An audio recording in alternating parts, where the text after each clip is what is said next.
Assalamualaikum warahmatullahi wabarakatuh.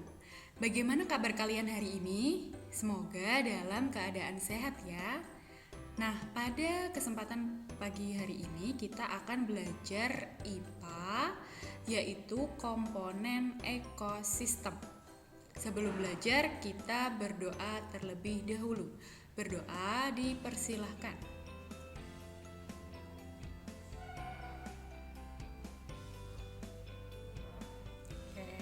Terima kasih. Sekarang kalian persiapkan bukunya halaman 2 dan 3 tematik 5E. Siap belajar? Di halaman 3 ada bacaan tentang lingkungan hidup. Nah, makhluk hidup itu memerlukan lingkungan untuk kelangsungan hidupnya. Lingkungan terdiri dari dua komponen. Yang pertama komponen biotik atau makhluk hidup. Yang kedua adalah komponen abiotik atau benda tak hidup. Komponen biotik yaitu manusia, hewan, dan tumbuhan. Sedangkan komponen abiotik adalah air, tanah, udara, dan sinar matahari. Komponen biotik dan komponen abiotik saling mempengaruhi. Hubungan makhluk hidup dengan lingkungannya disebut ekosistem. Jadi, komponen biotik dan abiotik itu karena saling mempengaruhi bisa disebut dengan ekosistem. Lanjut di halaman 3. Di paragraf berapa itu? Paragraf 3 ya. Ya, paragraf 3 halaman 3, berdasarkan fungsinya komponen biotik terdiri dari 3. Yang pertama, produsen. Produsen adalah makhluk hidup yang dapat menghasilkan makanan sendiri. Siapa masih ingat contoh produsen? Nah, ini adalah contoh produsen, yaitu tumbuhan. Ya. Yang kedua adalah konsumen, makhluk hidup yang memperoleh makanan dari produsen atau makhluk hidup lain. Contohnya, nah ini contohnya ya, ada hewan dan siapa ini? Ada hewan dan manusia. Ada jerapah, zebra, rusa, penguin, kemudian ular, burung, gajah, dan sebagainya. Jadi konsumen itu tidak bisa menghasilkan makanan sendiri, beda dengan tumbuhan. Kalau tumbuhan itu bisa menghasilkan makanan sendiri melalui proses fotosintesis. Nah, yang kedua adalah konsumen. Kalau konsumen itu makhluk hidup yang memperoleh makanan dari produsen atau makhluk hidup lain. Misalnya manusia, ya manusia butuh makan, makannya itu bisa dari hewan dan tumbuh-tumbuhan. Kalian makan nasi, nah itu nasi itu diperoleh dari mana? Dari tumbuhan. Tumbuhan apa? Padi. Yang ketiga yaitu pengurai. Makhluk hidup yang menguraikan makhluk hidup yang telah mati. Jadi misalnya ini adalah tumbuhan padi, kemudian dimakan oleh tikus. Nah, tikus dimakan oleh ular. Ular mati, maka dimakan oleh siapa? Oleh pengurai. Jadi pengurai itu bakteri ya, ada bakteri, kemudian cacing, ada juga hewan-hewan yang ada di tanah seperti ngengat, tungau, dan sebagainya. Oke, masih di halaman 3. Jenis konsumen ekosistem berdasarkan makanannya. Di halaman 3 ya, Di sini ada paragraf keempat. Seluruh komponen biotik dalam ekosistem memerlukan energi untuk beraktivitas. Energi diperoleh dari makanan. Berdasarkan kebutuhan makanan, terdapat interaksi antara produsen, konsumen, dan pengurai. Nah, itu ya. Berdasarkan makanannya, ekosistem, ya, konsumen ekosistem terbagi menjadi 3. Apa saja? Yang pertama adalah herbivore atau hewan pemakan tumbuhan.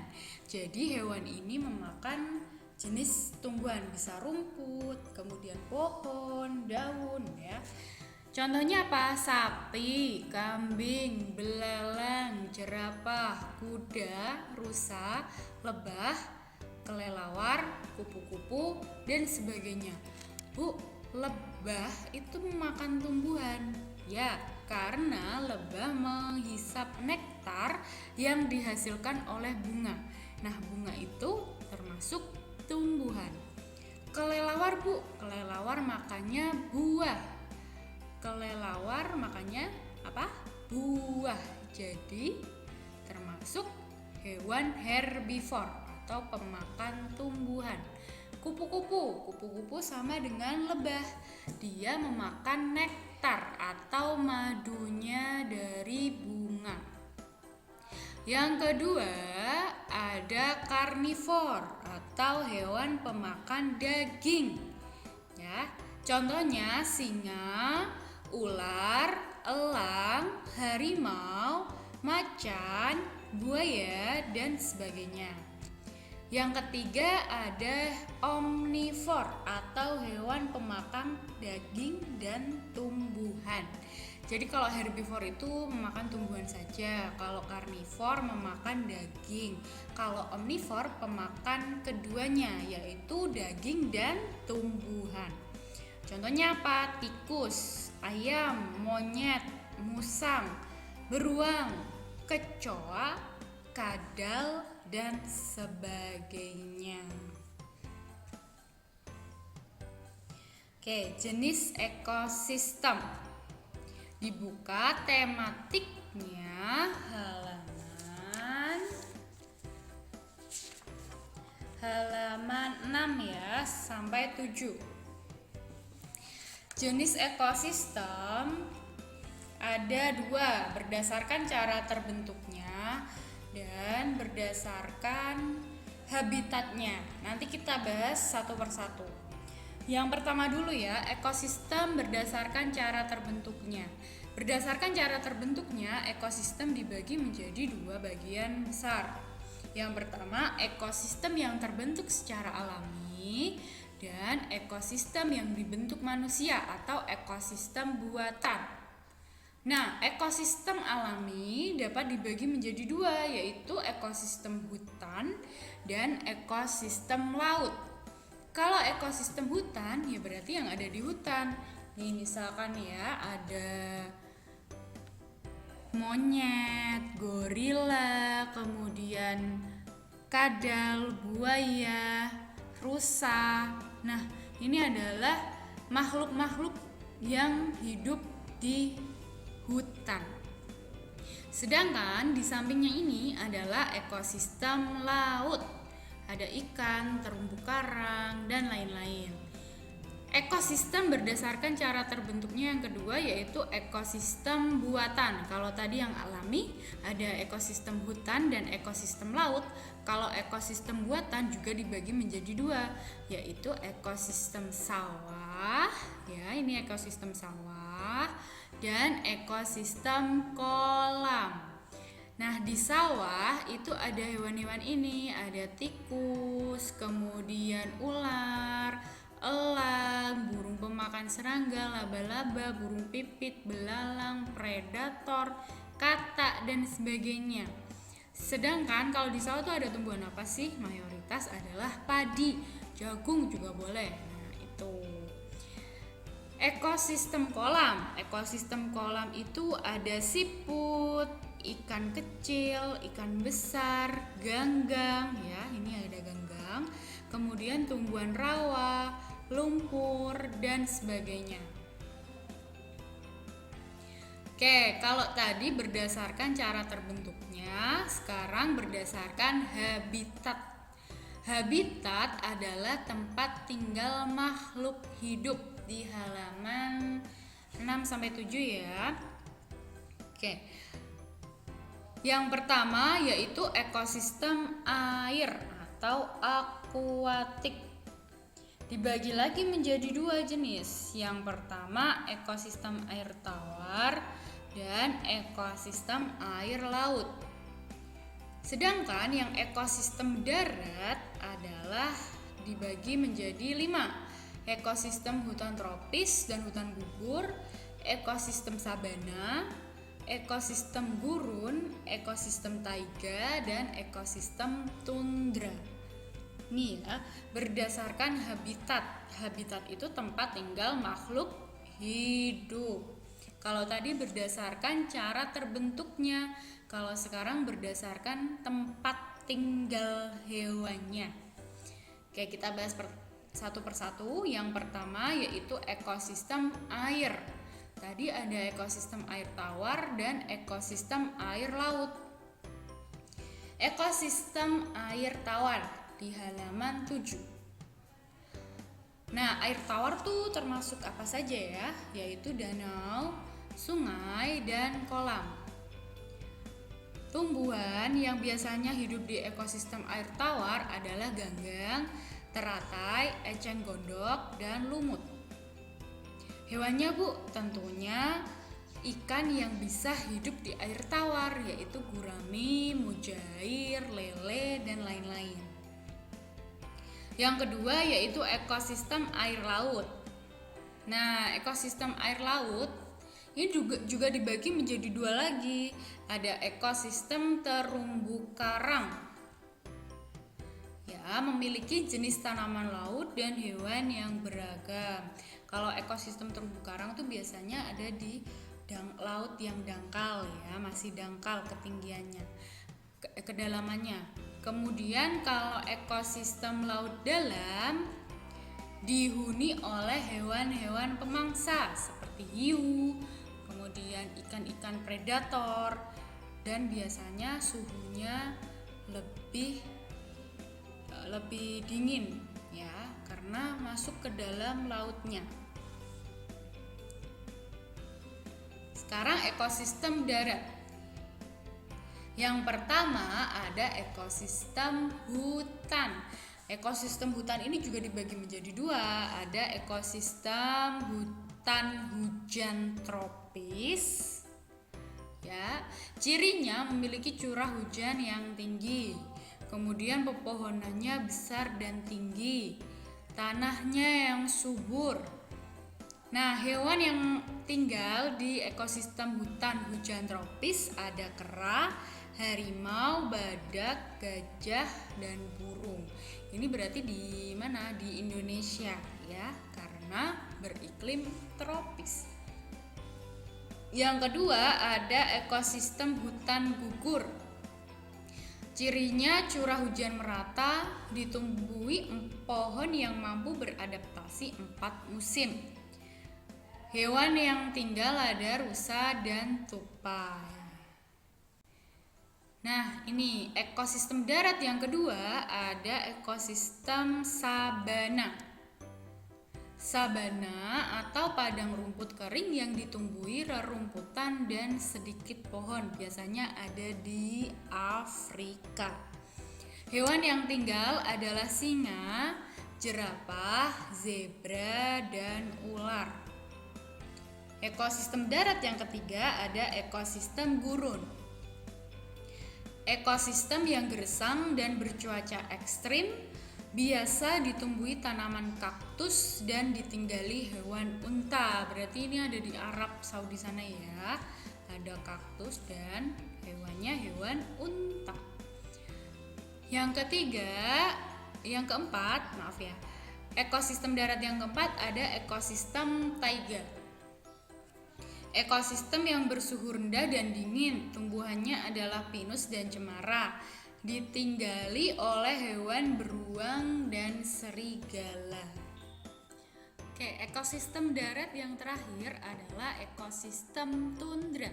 Ekosistem tundra ini biasanya daerahnya lebih dingin daripada ekosistem taiga, yaitu di daerah kutub. Nah, seperti apa ekosistem tundra? Ekosistem di daerah yang lebih dingin. Tumbuhan yang hidup adalah lumut, dan hewan yang tinggal di ekosistem tundra ini ada beruang kutub, rusa kutub, dan rubah kutub.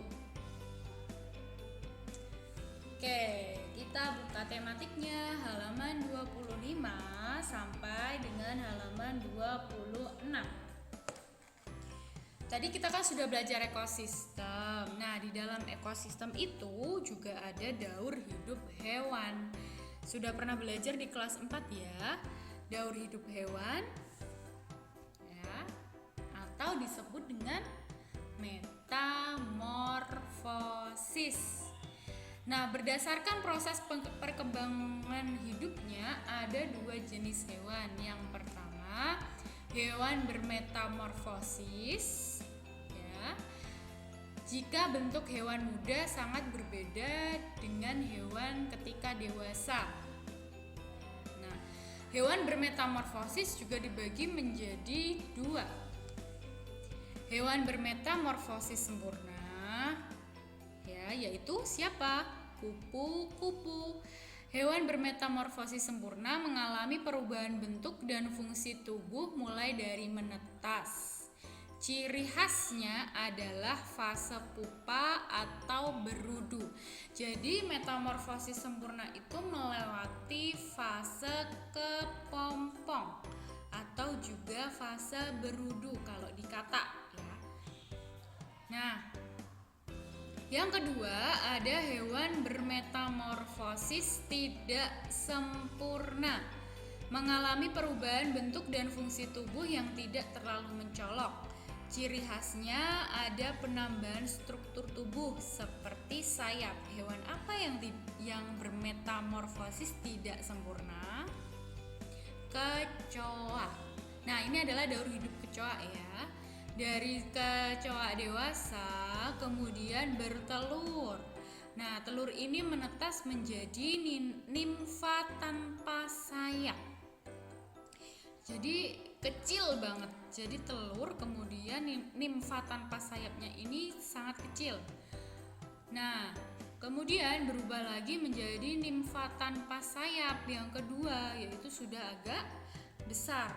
Setelah itu tumbuh menjadi nimfa yang ada sayapnya. Ini ada sayapnya ya. Kalau ini tadi kan nggak ada sayapnya. Nah, ini karena sudah melewati tahap 2, dia berubah menjadi nimfa tumbuh sayap.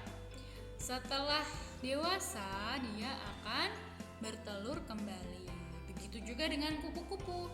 Kupu-kupu dewasa bertelur di pohon ya, atau di bawahnya daun, kemudian menetas menjadi larva atau instar atau ulat ya. Ulat kemudian makan daun yang banyak, akhirnya puasa menjadi pupa atau kepompong.